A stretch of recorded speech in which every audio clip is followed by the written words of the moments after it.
like I say,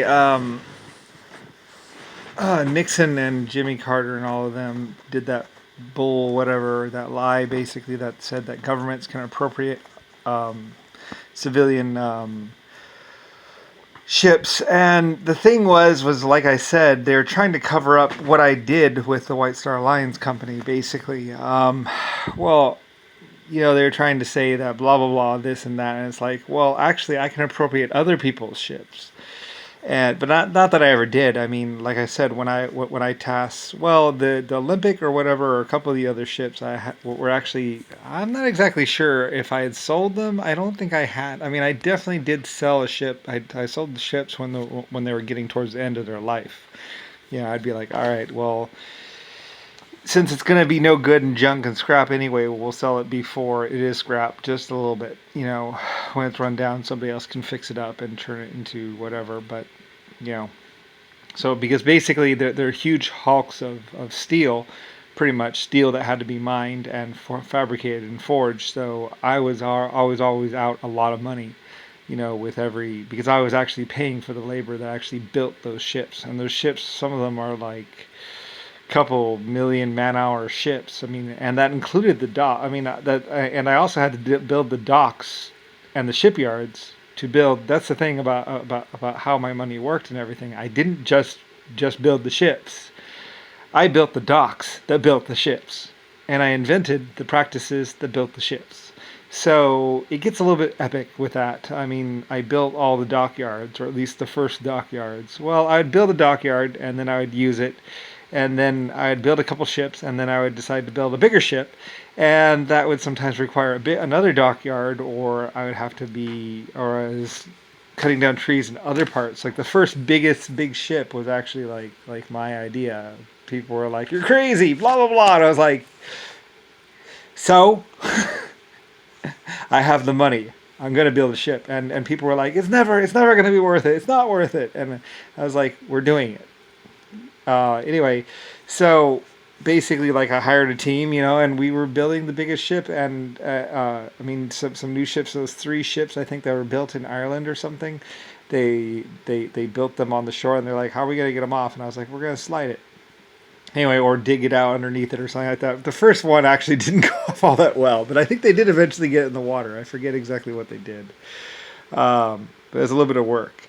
But the second one, I think I forget what they did, but we started making like these ways for the ships to get in the water. And once, I mean, people got the idea. I mean, I had very very skilled, very very well trained people underneath me, and so and besides back then pay was so low, and people were just so what's called. And then they built another ship that some people banded together and basically built a ship next to mine. I think I built the first one and maybe the second one or something like that. I built some portion of that, but then later on I was building another ship, and because I wanted more ships, and I was always going for the next bigger ship. I think the first, they weren't that big though. I think they were like 60 or so feet, which was pretty big, and I was pushing 70 feet and 80 feet, and I wanted even bigger.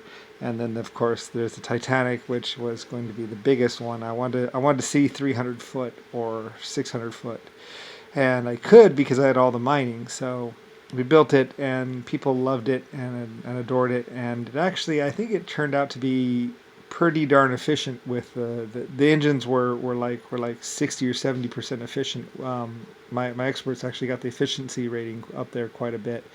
So where it's actually really not that bad to run, and it can run pretty fast. I think like that. I forget exactly what it is. I was trying to get a mileage rating on it, but still, I mean, when you're talking about that big of a ship, And anyway, though, I actually had to pay people so they could afford it. So, anyway, I mean, when you're the first, things are a little bit different. So then I built the next three, and there's actually like three Titanics. There was actually like a 90-foot Titanic, and or a 70-foot Titanic, and then a 90-foot Titanic, and then there was a much bigger one. I forget exactly what the thing was, but they later on started using them for coal or something like that. I was like, well, strip the deck down and just use it for coal.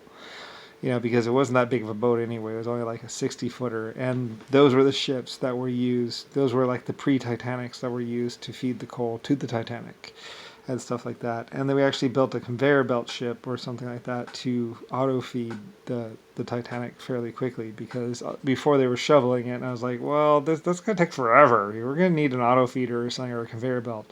So we got the conveyor belt going, and that was another thing, is getting the first conveyor belts created or invented. I mean, my people researched it and practiced it, and we I was like, you'll get it, just keep going. I'll pay you, I don't mind.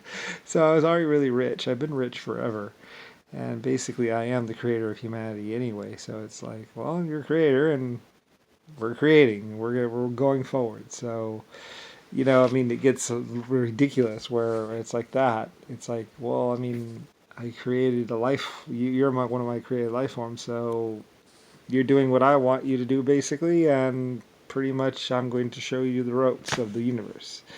So, doing all that, it's like you follow me, we'll go places.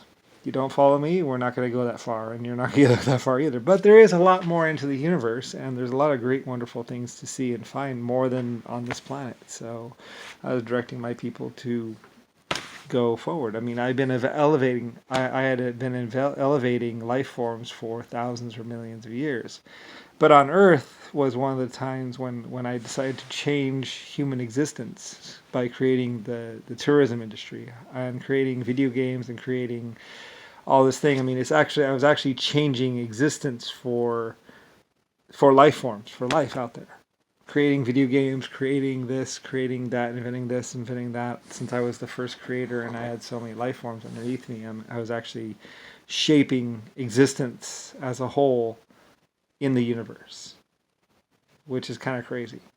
But because there was never a tourism industry before, or even a play industry, it was more like go, kill, whatever. I mean, the universe used to be very different. And with Earth and everything else, I was trying to create the first store, like the first grocery stores and the first hardware stores. Like, I was actually changing existence for the future, for everyone, for anyone that would, that's human, or even other life forms. Like, I'm actually like shifting the future basically around to where, because I'm having all these ideas, and I'm such a powerful first life form anyway, that it's like, well, we'll do it. I mean, and so it's changing everything. I mean, the sex industry, everything, porn, everything. Like, I'm actually shaping existence for all my life forms and other life forms that are out there in the universe. And that's my level. That's where it's at. Where, because I'm so old and so everything, that's just like, nobody had ever seen a hardware store before, and all of a sudden there's hardware stores, and no one had ever seen a tourism or thought of, staying somewhere where you don't live. I mean, that's kind of like a new. And then I'm thinking, well, it's got to be fun. So, you know, and I want to create, and besides, I had created or invented all these wonderful buildings, and I want people to see my buildings. I wanted people to see my Mount Rushmore. I wanted people to see my Panama Canal, and to see what's going on, to get them interested. Like, it's always kind of been like to get people interested in what I'm already doing too, so they'll want to join, so they'll want to be with me. I mean, that's part of being a creator and a leader anyway, is getting people into the projects. And so, like, I was doing that, and then we found titanium, and I was using the nukes and stuff like that, and I'm doing all these things, and it's changing existence for the planet Earth and for everyone. That's the level I'm on. So, anyway.